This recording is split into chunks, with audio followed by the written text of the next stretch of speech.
আমি সর্বপ্রথম বলতে চাই আজকে কালামাছড়া বাসীদেরকে উদ্দেশ্য করে পুরো কুতুবদিয়ার মহেশখালী পক্ষ থেকে এস.এম.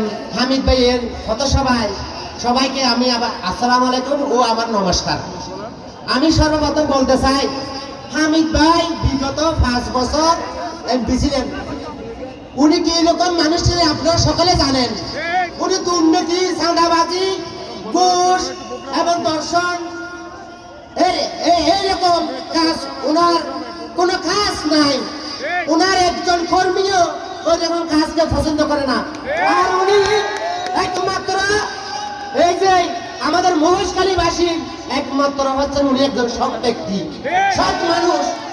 ওনার কোনো আমি মনে করি ওনার কোনো এই যে ওনার কোনো ভুল ত্রুটি হতে পারে না। কারণ 5 বছর আমাদের হিন্দু সম্প্রদায় বলেন এবং বড়ুয়া সম্প্রদায় বলেন, খ্রিস্টান সম্প্রদায় বলেন, আমরা সংগ্রহ।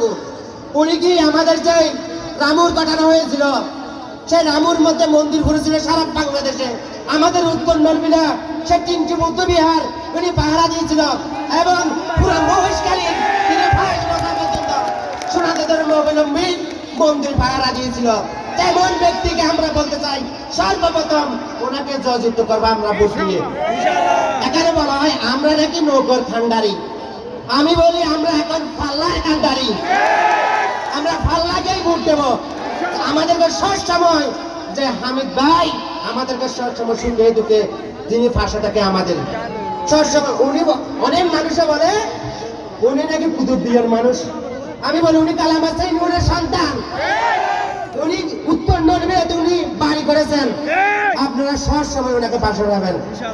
সেই আমার অল্প কথা এখানে শেষ করে আমার সংক্ষিপ্ত বক্তব্য এখানে শেষ করে সবাই